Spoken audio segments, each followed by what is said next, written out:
simple terms, the fastest growing franchise systems are the ones that have the best return on invested capital and have a track record of successful franchisees. So the validation by your existing franchisees is critical.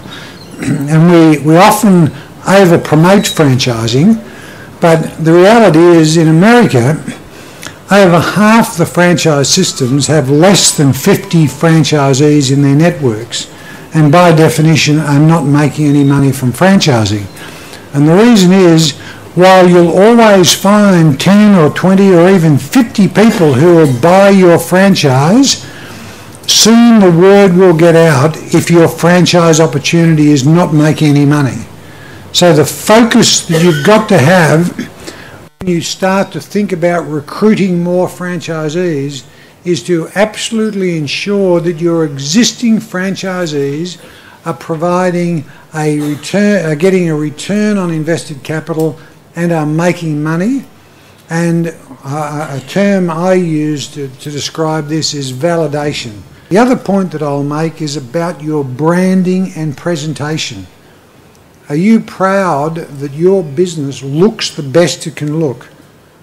Because the decision to purchase a franchise by a franchisee is both financially driven and emotionally driven.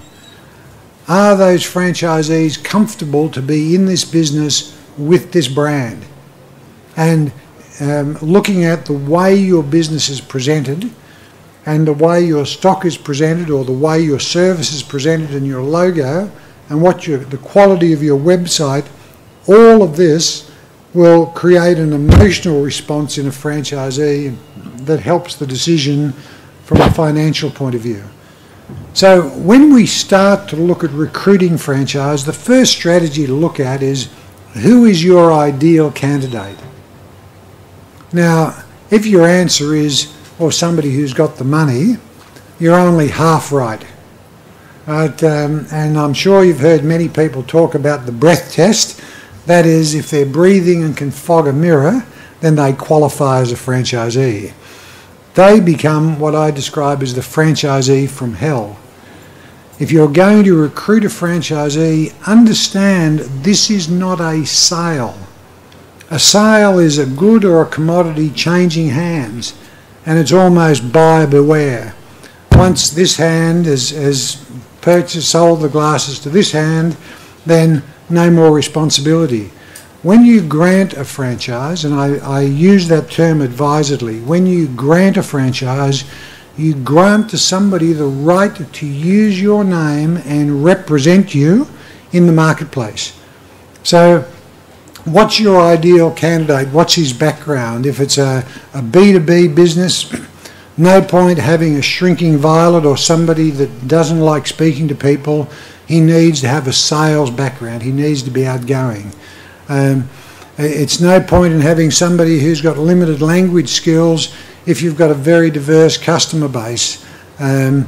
So start to think about who is your ideal candidate, what's he look like. Many potential franchisees in the recruitment process will not voice to you what their hidden fears or doubts are.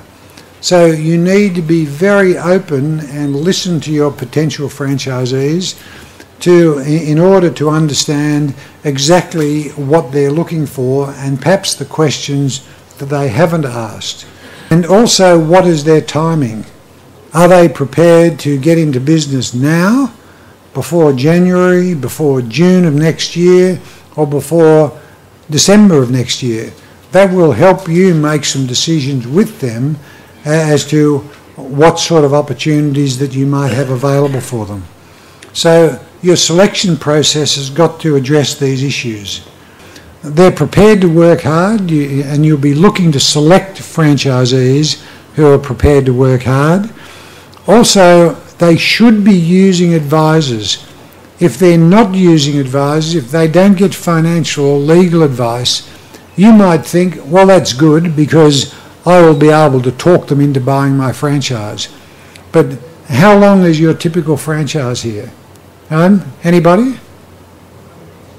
2 years? 5 years? 3 to 5 years? 3 to 5 years, you'll have this person in your business. So talking them into the business opportunity is of little value to you, because you'll have a 3 to 5 year legacy of doing business with this person that you've talked into doing business. So understand that you want to do business with quality people because it's your brand, and hopefully you're proud of this brand. And when you're involved with your brand and you're granting the rights to your brand to be exploited or developed by somebody in a particular market, don't you think it's prudent to grant that franchise to somebody that you'd be proud to have represent your business in that marketplace?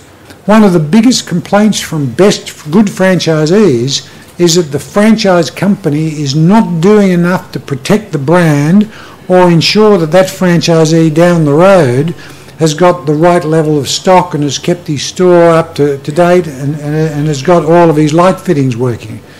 So you need to maintain standards to attract franchisees. And what we've done is develop for